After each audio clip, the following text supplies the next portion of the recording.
Thank you so much for coming on the show. It's great to see you again. Apparently, we did meet in the past, but I didn't remember. We didn't remember until just now. Great seeing you. Why don't you tell us a little bit about yourself and your organization and what you're passionate about? Ah, well, I'm Cecily Sommers, and I'm known as a business futurist. It's something I've been doing for, it's going to be close to 25 years now.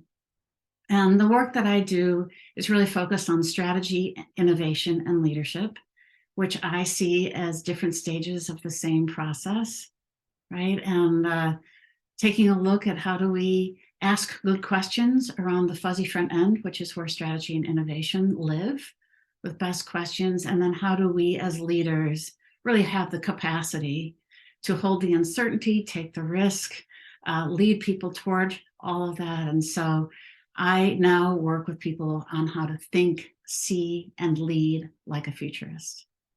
Interesting. So so did you come up with this framework? I'm sorry, say that again. Did you come up with this framework, the think, see, lead? I absolutely did. Yeah. I absolutely, no, this doing work this long. First of all, I do it because it compels me. It's really, Mm, really interesting. My background was first, well, I have a rich background, but just prior to doing foresight, I was doing brand strategy and always starting with the questions of who are you? mm, Sense of purpose and what's your position in the world in a unique way? Where are you not just the best, but the only? And where are you going? And recognizing that the real key to any success, personally, professionally, organizationally, societally, is that we remain relevant. mm. And we have to remain relevant as the environment is changing. So in my work in doing brand strategy, of course, I was investigating trends, and it just took me into foresight because I have a hunger to understand kind of the working nature of change in particular. And that, of course, takes us to the structural forces where all our current trends are roots, they are rooted there. And so, yeah, I wrote a book, Think Like a Futurist, came out in 2012. That was a result of some of that investigation and the four forces of change, which I know we're going to plunge into in another conversation. But yeah, it keeps taking me deeper. And I think that's, for me anyway, when you know you've really hit on something, is that it has infinite depth. Hmm. And now I find that the work that has trained me in working with clients, the clients who have trained me in the work that we've done together, it's really more in the competencies and the deep inner capacities we have. It's about thinking. It's Hmm. about being change literate. How do we read the signs of change in the environment, within our organizations, and ultimately within ourselves? Because having alignment there is what the act of relevance is all about. It's the mandate of evolution to remain relevant. In Right. other words, to have value and be valued. And so we need to be aligning changes on the outside with changes on the inside and vice versa. So Interesting. that's where my work has taken me. Yeah. So you started with brand strategy, and then you needed to look at trends for brand strategy. What made you go look further out than simply looking at trends or what's on the leading edge today? I couldn't help it. So I should share that prior to being a brand strategist, I was a chiropractor Oh, and, wow. That's an and interesting did, career change. I love where people come from yeah. in innovation and foresight because they've come from so many diverse backgrounds. It's amazing. I love it. And prior to being a chiropractor, I was a ballet dancer. Even better. All right. I love it. So, and I include all of that in who I am, obviously. I do have, I think, very much of an artist's way of moving in the world, and I'm grateful for what it has trained me in.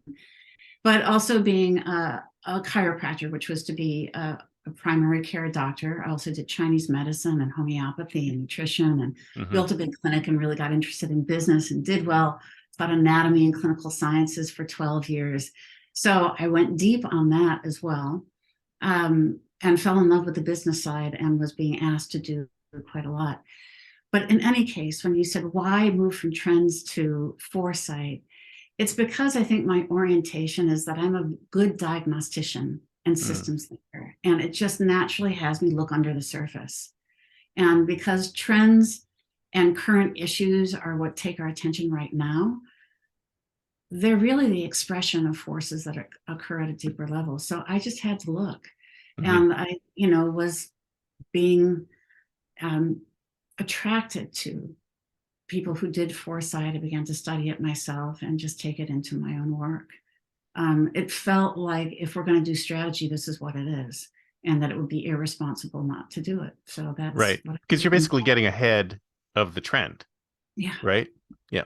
yeah. If you're going to anticipate it for the long term, which is where long term just not relevance but resilience is, Yeah. and how we assure revenue, what I refer to as R cubed OI, right? So that, relevance, resiliency, and revenue is what we're trying to really secure for ourselves over the long term. And so long term thinking and strategy for those organizations and people who have the capacity to hold true to it.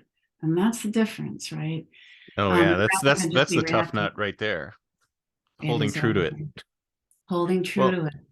I'd love to go down that path, but let me go back a little bit, talking Yeah. about your diagnostic piece. Well, like it's interesting because you kind of physically got a deep understanding of humans when you were doing your chiropractic work, right? Thank you for recognizing that. That's exactly right. No, it's really true. Yeah. So I mean, when did you realize that this was like you were getting that deep dive into what human beings were like? In many ways, I feel my dance experience taught me that, because what you're doing is you're investigating yourself deeply and Hmm. kind of getting to some universal expression that is being channeled through your own subjective body and experience. But you're getting to really core things of what it is to be human, and meaning. It's always abstracted. Sometimes it's beautiful, or it's just about the music. But in there is human expression. Hmm. And so you get to know yourself very deeply. And I felt like in becoming a doctor that what I was doing now was focusing on others and Right. their expressions, because the whole reason I went into something like chiropractic is that it literally gave me a license, a professional license to do other things as well. Because the whole idea of health, or at least a philosophy about health, is that we have more to share if we're not limited by physical concerns, mental concerns, all of those things. So the idea is to remove the limitations for fullest expression. And I feel like that's what I'm doing in my work now, but at organizational levels and things that ideally may even have grander repercussions. Hmm. But it all really does come down to everything we do as a human enterprise. And so the better that we understand what it means to be human, and in fact, in strategy, I focus on, forgive me, this is not really a shameless plug, but it is a good plug. The, the subtitle of my book is Knowing What Changes, What Doesn't, and What's Next. And so we want to be change literate so that we understand what changes, but strategy is about holding on to what doesn't change. And I assert that human nature is one of those things that doesn't. So our job always is to be meeting those needs, but in a relevant manner as conditions change, as our lifestyles and work styles and certain new tools are introduced. But the human needs don't change. And the better we understand those, the better that we really keep our focus there as a core sense of purpose, the clearer our strategy becomes and the less likely we are to be just reactive to the latest trend. That's really interesting because I always thought it did change, but extremely slowly. Like it does change, but it changes glacially, right? As opposed to what we sense as change. So we don't sense the change in humans, but it does change over time. You're saying that human nature doesn't really change? That's what I believe. Yeah. I think culture changes, values change, behaviors change. Certainly societies change in how we rearrange ourselves. But the core needs for, to be human is to care. We care about everything. We Hmm. care about who we are, what we do, who somebody else thinks and what they do. We care about coming together. We care about love. We care about fear. We care. We have so that never leaves. That we have an interest in feeling secure and safe never leaves. That we want to somehow be seen as a contribution and host our own identity, that we want to belong. These are things that never change. Their expressions do, and again, sometimes how they're organized do, but I believe that those core needs do not. Well, if those core needs don't change, then are you saying that we can somehow unlock the human equation? Because if those don't change, then we can just have a set of precepts which say this is what human nature is like. And if we provided things that help to enhance human nature or went along with human nature, then we'd be successful. So the key is there. Well, that might be true. I mean, that very well might be true. I haven't really gone down that path, in part because my experience tells me that when I'm looking at the future of pet ownership, as an example, as I have done, that I have to really ask the question of like, what's the core motivation of why people have pets? Hmm. And to dig deeply into that and not assume it from the front end. So it's always best to not assume that but to really find it and discover it fresh in each set of contexts. And, around the why it matters as well. And in this case, it really led us to some beautiful insights that you can't presume to know. And that's what insight is it sheds a light on new territory, a new way of seeing and understanding the matter at hand that nobody could have brought to you on its own. The discovery takes you there.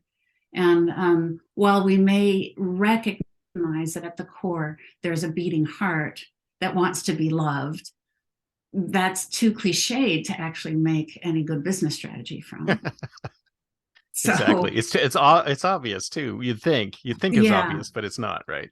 right. So it is there, and we need to touch it. We need to know it. We need to feel it, but we need to know it in context of the problem, the business problem we're trying to solve, why it matters to the company, why it matters to their customers or partners or whomever their stakeholders are, and to see that within that there is a way of creating that relationship, and it's a Right. relationship of relevance and value, and that's always an investigation. We never want to assume we know in advance.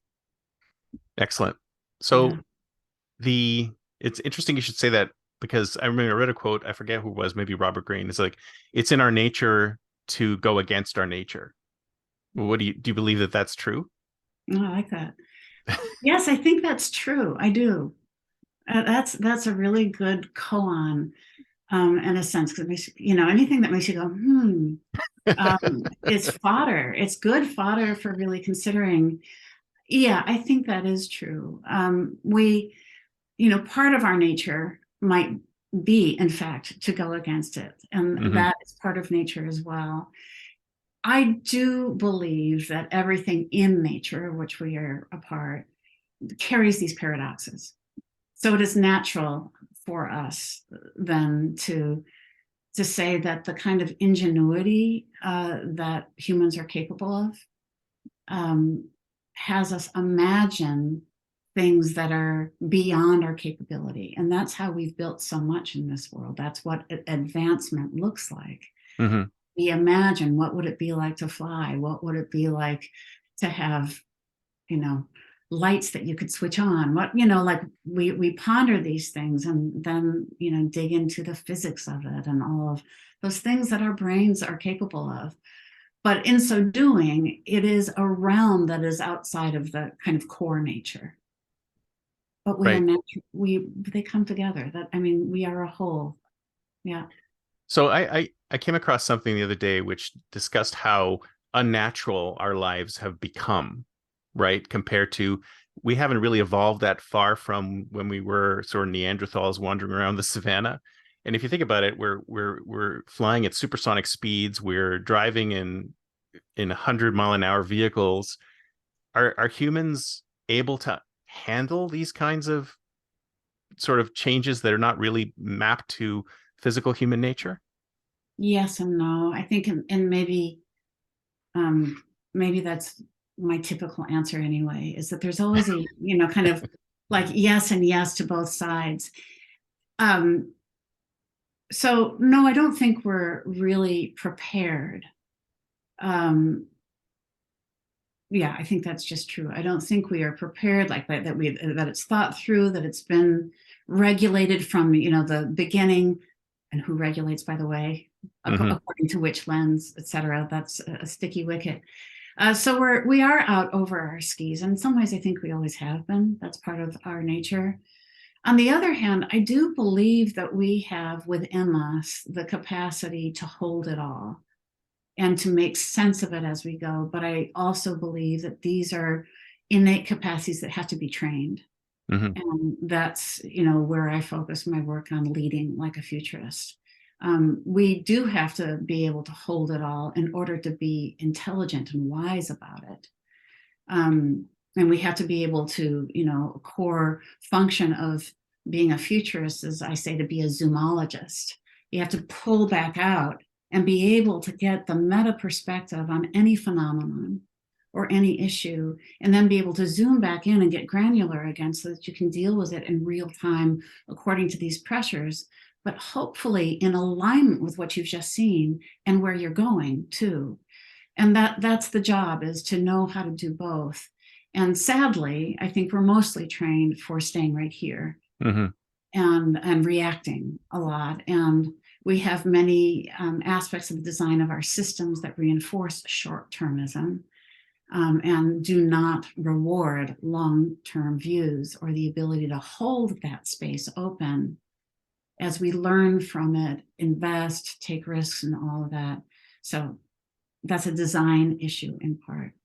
Right. So it's interesting that you're right. I mean, I think our nature towards short-termism, and it's a stretch for a lot of us to look further out, but we are probably the only ones who can as human beings. Yeah, right. And and it's true that when I say it's the design of the system as well. So in the US, for instance, where we live, both our government is designed for short-termism, to have that turnover. And that was a design principle about saying nobody should, let's keep the tyrants out Yep. and prevent against that. But Because at the nonetheless, time, all we knew were tyrants, yes. right? And that's one of the reasons why we decided, well, humanity gets this way, therefore we have to give them a short lifespan in power. Yeah. In some ways, it takes a dim view of human nature, Right. so that we need to structure it and guide it through some of these mechanisms. But so we have short-termism in our governance structure, which has really smart design features in it and also leads to short-termism. That's part of it. Um, the other thing is, of course, is that we really have been such a kind of brilliant capitalist engine. Hmm. In the last 200 years, it took advantage of the Industrial Revolution, and our form of government embraced it and has really risen alongside it. But that means our market system is also designed for short-termism. Exactly. In other forms of government or governance, you see that things that are slightly more centralized, they will take bigger bets on the long term. And here our markets just don't reward it. And so it has us kind of fitfully reactive, and chasing after the next big thing without much reward for long term. Interesting. Well, where else would we look for longer term thinking? So where do you see the long term thinking today? Well, I think it's always been found in places again, there's more centralized control than we allow here. An extreme version of that would be to take a look at China, who, while we were, not interested at all in investing in solar companies. They were buying up US solar companies that had gone defunct so Right. that they can build that capability and amass it. They've also been investing in infrastructure around the world so they could kind of get their systems in place. Right. And we're not as good at that. I would say in European types of parliamentary controls, you'll see, again, more centralized. They have national programs. We're a federation. Hmm. We really don't like national programs, but there can be national programs around healthcare, education, recycling, all of these things where they say, as a nation, we care about the long-term health of our country. And so we're going to provide for that. And we put everything into a market basket here. Hmm. Very, very little is something that we will have that kind of control of. So we don't, and that's all, again, market principles on short-term returns. And Yeah, and it's very difficult to get people to think outside of that short-term view.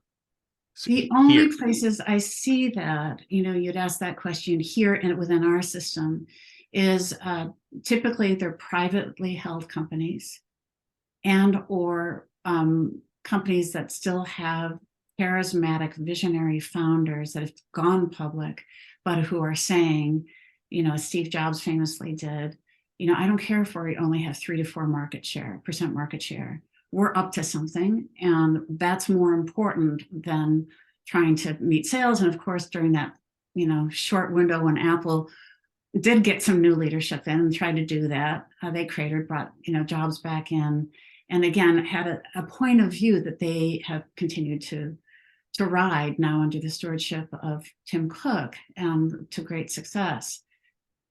You're never assured of that pathway. Mhm. Again, before market share was good enough at the time because the work was more important. At Amazon, Bezos said, we don't care about being profitable. We're Yeah. reinvesting all of that to grow this behemoth, and look at them now. So those are the times, Mark Benioff at Salesforce, really steered culture because there's a vision there. It seems to me, or privately held companies with good leadership can say, we're taking care of the long term here. But We, it seems like there's fewer and fewer of those. Are we heading into a time when there's fewer people looking that far out, or are we actually seeing it turning around and people understanding the benefits of looking long term? again, yes and yes, in a sense, just because all things, By the all way, I love your potentials. answers. Good. I mean, your core principle about energy is that it only exists when there are poles. It is a polar phenomenon. And so that's true in trends, or anything that we're seeing is that we can expect that, the good and the bad, however we perceive that, to be advancing together. So, for instance, things are churning faster, and AI is going to be an engine of speed, for instance, which spins off new crises as well as new companies, new capabilities, and so forth faster. And the Incredibly fast. If you've watched incre- anything lately, it's that's right. crazy. It is crazy, and so that focuses on short-termism, doesn't it? Like we Hmm. have to get there faster. Yeah. Um, on the And the other panic hand, is the panic is there too, because people yeah. just know, they have the surface knowledge of how it's operating. So immediately the media takes it and turns it into something horrible, because if it bleeds, it leads. So that's why we have such panic around AI. But if somebody actually were to work with it and understand its actual true capabilities, then they might not be so freaked out. Oh, I think we'll probably always be freaked out because, once again, the capabilities that anything brings the potential for good and bad, because once again, we're bringing human nature to it. And human Oh, nature likes absolutely. Human power, nature right? wins in Every all day. cases. It always wins. And we always bring human nature to every new capability. And so we want to, recognize that when it goes in the hands of people, we're going to have people using it for their own interests. And those interests are not always in alignment with ours. Yeah. So be prepared. Yeah. And so the other thing about long-termism, this was just in Congress, right, about trying to remove ESG. environmental, social, and governance responsibility that companies have taken on, which is the first time in quite a while that corporations, publicly traded corporations, have taken on something with a longer term view. Mm-hmm. Mm-hmm. And now the short termers want to say, let's gut it because we'd like the freedom to make money however we want to. And again, that's being charged that this is kind of a Trojan horse for woke liberalism. But that's a different conversation. Yes. I could that's a go whole there. nother show. Yeah, it's a whole We won't different go show. there. Yeah.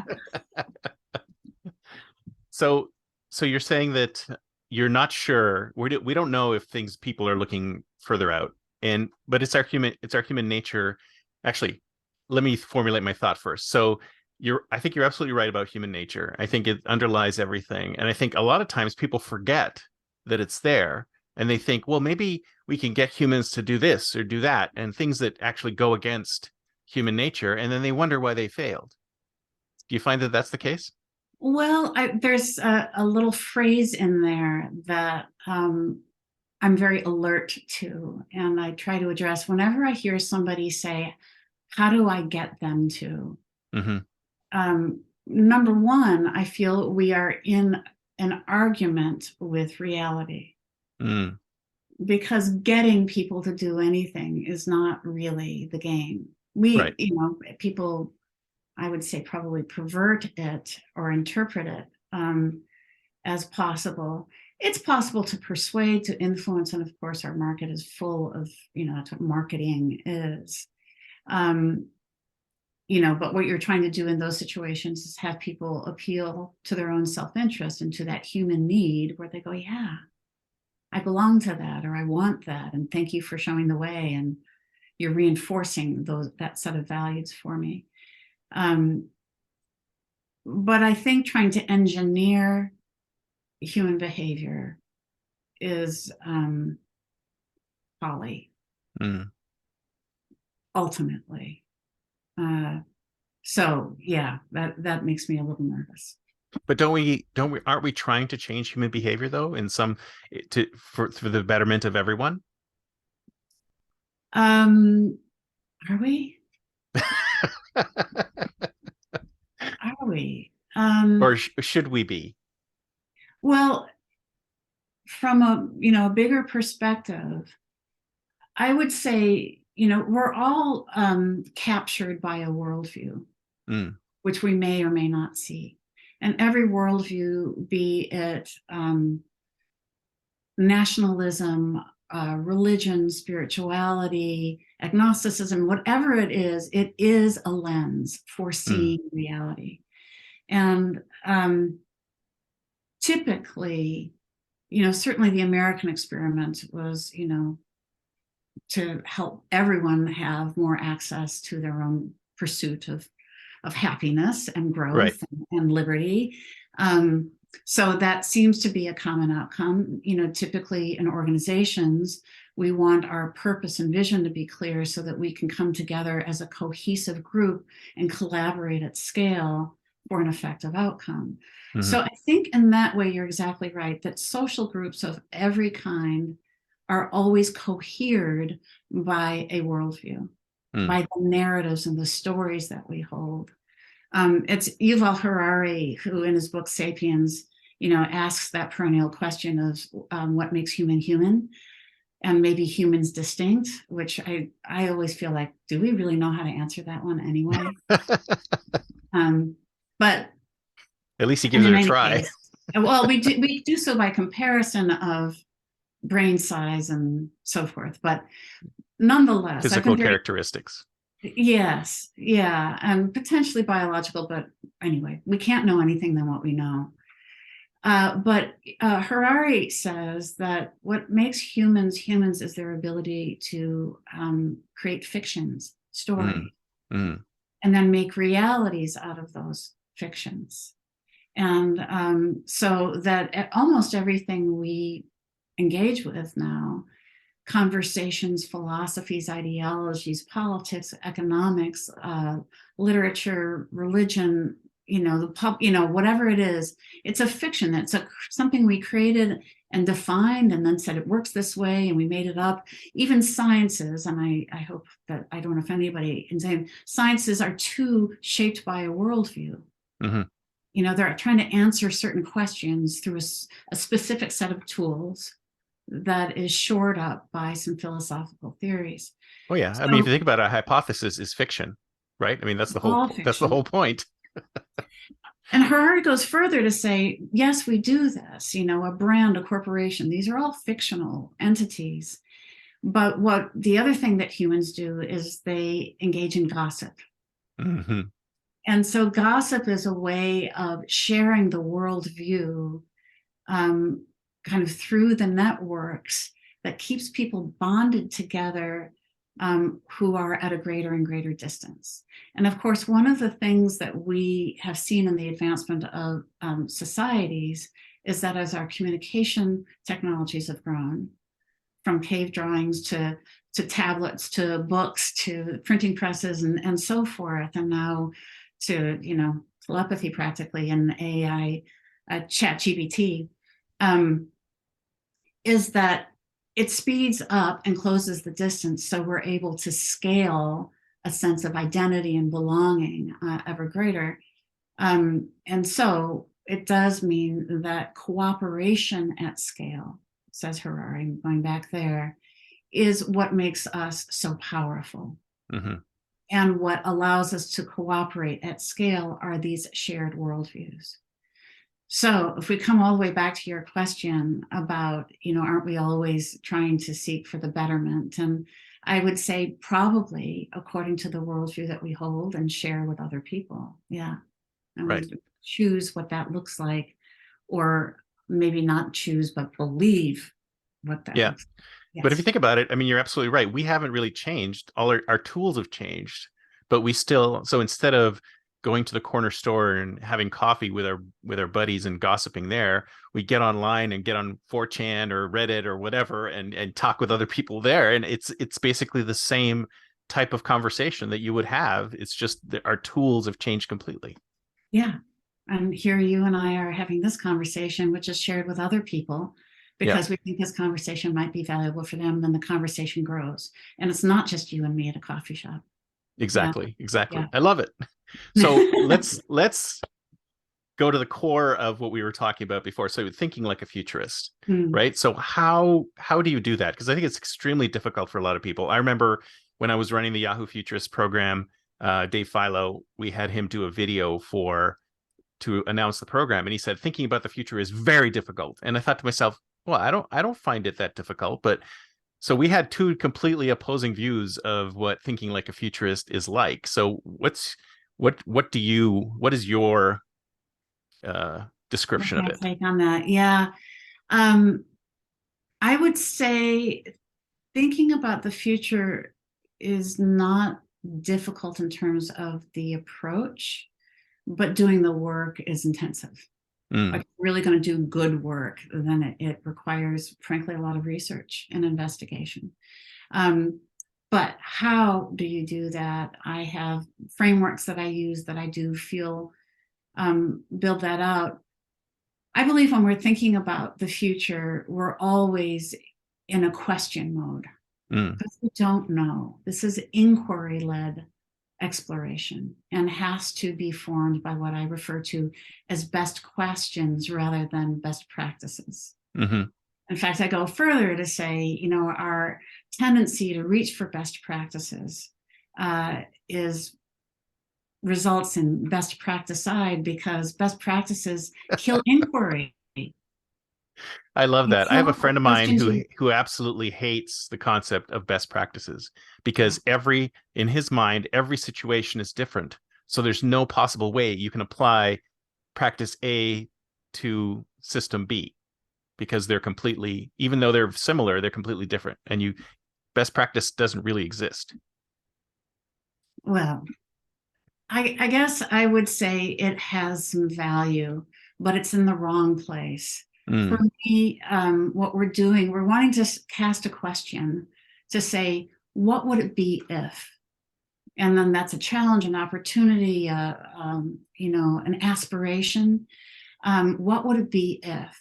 Well, let's go and take a look at that, which I'll unpack for you in a moment, how to unpack it. But what we're really wanting to do is to focus it so well that we get our aha. That's what we're doing. So we're starting out in a sense of a questioning of why in order to find our what. And once we have our what, aha, then we can reverse engineer it into a planning phase. And when we get into execution and the how of it, there may be some really stellar best practices that just kind of can pick that up. But we want to keep them for the very end. And I also say the same thing about benchmarking. It's only after we have our aha, we think that we have something here, do I ever allow for us to start to look at what else is happening in the industry? Right. Then, yeah. So But we don't that's want to very be. similar to the kind of targeted IP development that I used to do, where you're Mm, not supposed to look at what's out there, because if you look at what's out there, it infects what you're trying to do. So you have to do that after the fact. You've got to be completely blank or disconnected from other solutions in the space. Is that similar? it is very similar. And I would say the other piece of it that for organizations that we get to really hold on to is the purpose piece. Mm, Because I truly believe that whatever it is that you're going to be investing your future into should be the thing that is uniquely yours. hmm And that's so you don't really you want to put your blinders on. You don't care about what anybody else is doing, because if you're the ones to see it, you're the ones to own it. Right. And the seeing has to be clear, and it has to be shaped by the things you care about, the things that you're uniquely leveraged to do and that fulfill your purpose in the long term. And then that creates the vision. So we don't ever want to look at this is not a competitive exercise. Again, it's the idea of you don't want to be the best, you want to be the only. hmm And which is to be the best at who you are. So Uh, the immutable laws of branding yes. at recent trout, that's still applicable, right? Always. Yeah. Yeah. Yeah. They I really are mean, immutable. It's like I don't. People say, "Oh, that book's old. You have to ignore it." And I'm like, "No, it is. It still applies to this day." yeah, again, I think when we hit something that has some resonance for us, that has some truth, it's truthful because it's universal, hmm right? And these things will always be true. It doesn't mean that people won't language or package them in new ways. And that's typically what we're doing anyway. Yeah, exactly. So, So let's say I wanted to start thinking longer term. I'm a short yes, termist, and I'm stuck, and I'm going, okay, I want to start thinking longer term because I want to see where things are going. What do I do? How do I figure this out? you Do I use just solving for prognostic X. do I just prognosticate? Do I just say, oh, I see that more people are using TikTok. That means there's going to be an explosion of whatever. So do I start with a current signal that's out there, or where do I how do I start? Well, I think everybody starts in a unique place. It's a aha, a hunch, a pressure of a hope, where you start of like, and it usually has we should. hmm Um, we should look at these coming forces because we're scared. We should look at, what the next best thing is for us. But I'll tell you what I've gotten very insistent about is we need to have a real business problem to solve Mm, at the heart of it. It's not just about look and what can we do and being willy-nilly of like, what's the truth about how this is going to forward this organization, hmm. um, Interesting. and how you How, hold it. I'm curious about how you reconcile that with a longer term view, because it's almost like this is a problem of today, but you're looking at a solution of tomorrow. Or how does that line up? Sure. I mean, the problem today is one of relevance always, isn't it? Right. Right? I hmm mean, ultimately that's what's there. And, it has to be, so I kind of referenced a case study earlier. It's about the future of pet ownership, which was for a pet food company. And they had a very specific goal which was to increase the number of pets in loving homes by 10 million within 5 years. They recognize that if they couldn't stay ahead of the game, then they're going to be losing. So that was an interesting number to solve for, and made it actually extra fun to have that number. But that's a specific business need, isn't it? And their hunch at the time was, we recognize that we have new demographic and cultural influences in the US, each of which brings with them a different idea and relationship to pets. How might that take us where we're going to go? And so I took that one step further, which was, again, to go dig even deeper, rather than saying, isn't it cute about how people are pushing their pets in strollers and wearing little packs and all of that, and that there's more rhinestones in pet attire, which one that's going deep. Let's go deep and ask, why do people own pets anyway? And what are those universals again?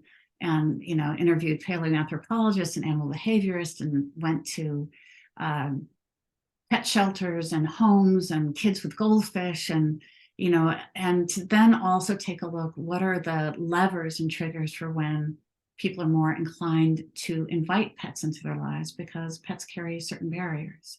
Anyway, so it's that kind of questioning, rather than saying, hey, there are more people with pet strollers, we need to get on board.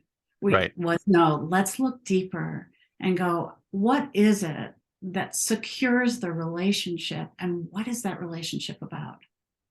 In that case, it sounded like they actually had a goal in mind. Do people typically come to you with a goal in mind, or do they say, tell us about the future of our industry? They have done both. And when they say, tell us about the future of our industry, I say, no, thank you.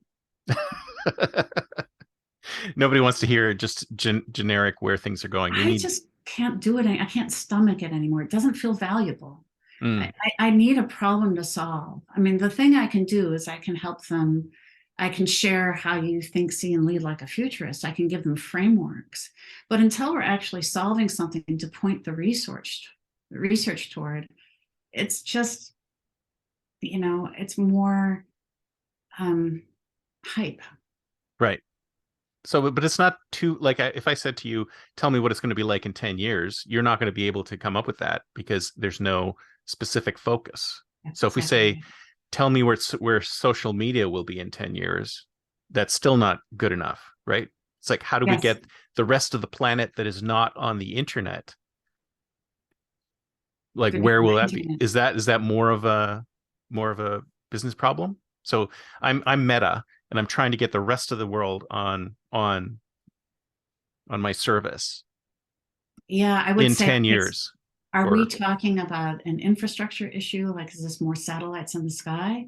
Is this then about, talking with other, it's regulatory, it's technical, it's all of those things that will have us look at what is the future of geopolitics and technology for satellites, or balloon balloons that Google tried, or whatever. Is it about access to the internet itself, or is it about attracting people to Meta's offerings, right, where people can already get online? And those are two different problems to solve, aren't they? And they ask for different inquiries. And then if we drill down to, say, people who were or have the physical ability to be on Facebook, they've used Facebook in the past, but they've discarded it for some reason. Is that a focused enough? Yes, it is. Okay. Yes, it is. Yeah. So we can take a look at, what people's behaviors are today, what's driving them, and then we can say, with regard to Facebook and its offerings, and where people's lives are headed over the course of the next 5 to 10 years, where is it that Facebook's sense of its point of view, its offerings, and so forth are going to connect with people in those next 5 to 10 years? And now we've got basically a problem set we can solve for.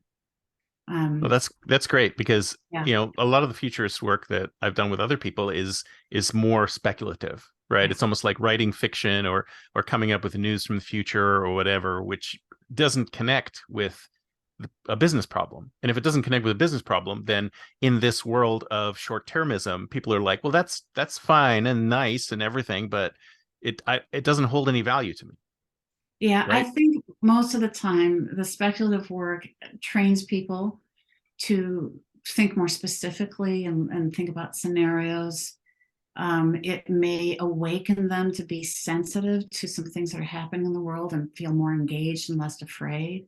So I think that that kind of speculative work can be, um, it's like really valuable entertainment. Mm. And it's participatory. And the thing about the future that's so hard is that it's beyond the present.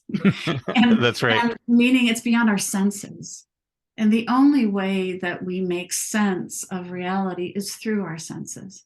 So, to the degree that this speculative work is engaging people's senses and going, oh, I can begin to imagine it, I think it's useful. But it doesn't stick as a practice, or often it doesn't stick as a strategy or project if it's not Well, attached to a business problem. And I like that. That's where I get my juice. well, I think it sticks, but it doesn't stick directly, right? Mm, So it's kind of like I think about something like Star Trek, right? So when they've had their initial vision in the 60s, it didn't lead directly to products that were inspired by, but if someone is imagining it and present and talks about it, then it becomes real in the imagination. And at some point in the future, someone may take that and turn it into something real. So the speculative stuff, I think, has value, but it just doesn't have value today.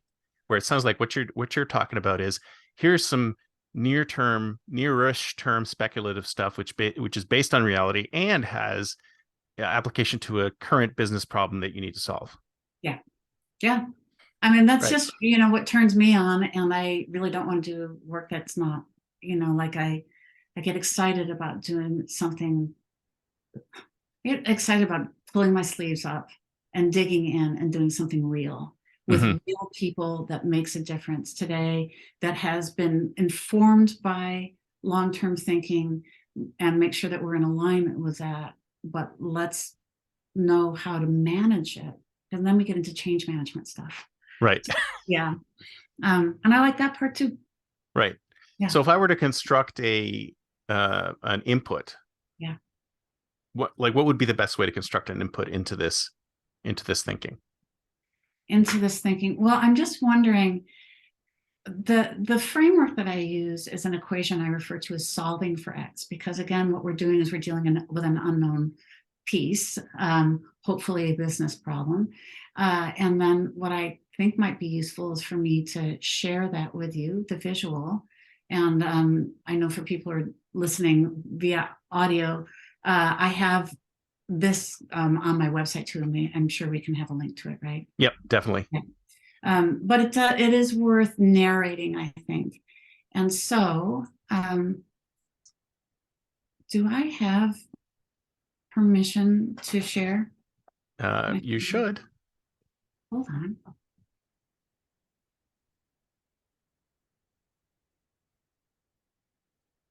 Yes, you should be able to Ooh, share. yes, I do. Thank you. Thank you. Here we go. So here is solving for X. And it is a sweet little equation that says X is our unknown quantity in the future, something that we care about, that we think is going to be important to us. What we want to do here is to just ask ourselves, do we have some scope of a horizon? Are we saying 2 years, 5 years, 10 years? And that really is important because it does, again, scope our research. The next thing that we need to do is to ask, here we are with human nature, what are the needs at the heart of this issue? And the example that I referenced, why do people own pets? Hmm. Then we get to ask, how are the conditions of their lives changing such that how they get those needs met may be a little different, how we access meeting those needs.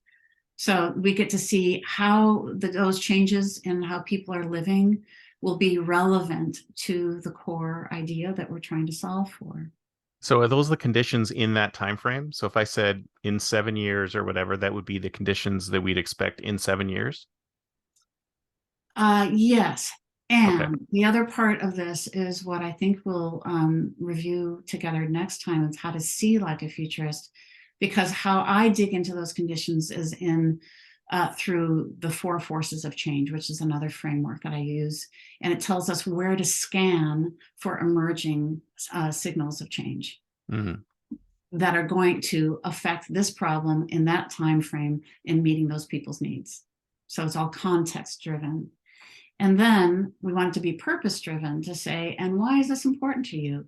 What is your point of view? Because ideally, every brand or organization should have a point of view about, we're the ones who meet pet owners' needs in this particular way, such that in the future, when their lives look like this, we now have reference for how we think this is our proprietary way of helping to support the health of pets and their relationships with their owners in that time frame, and to get to our 10 million more pets in 5 years. Excellent. This Yeah. is this is great. Very simple, very easy. Yeah. And we're gonna dig into it more in our next show. We are. What we're gonna dig into in our next show is the conditions piece, Mm, because needs are, I will just say too, my experience is that typically there's rarely do I come across a company that has all three in place. Many companies do not have a really clean and palpable sense of purpose. right. And so frankly, sometimes that leads into branding work. Some Well, that's why think you need the about, visionary founder, right? If you don't have a visionary, not founder, but a visionary leader, then a lot of these companies they fall back on, oh, our purpose is to make money, right? totally, our purpose is growth. Yeah, how do we get advantage? How do we move for advantage fast? Yeah. Which we should just assume is everybody's. I mean, it's like, yes, Yeah. but how you get that advantage is by having a clear sense of purpose. So you have a point of view on this future and can then kind of direct your resources, your assets. And it will tells you also a really economical way to get there. So, and the needs, people don't always have that. Sometimes they have kind of canned personas that they use, or demographic trends. And I would say that's not enough. Hmm. And then conditions, this is the more rigorous way of doing foresight, but foresight focused on a business problem to solve. Right. Yeah. And that's what makes it different from sort of the typical foresight futurist work that Yes, I think that's that's out true. there. Yeah. And so next time what we'll do is we'll talk about, so let's look at those four forces and how we apply them to scan, but we start here. Fantastic. Well, thank Yeah. you so much. I can't wait till our next show. This is great. More to come. Thanks you, Chris. It's just a All right. pleasure. All Talk to you right. soon. Bye Bye. bye.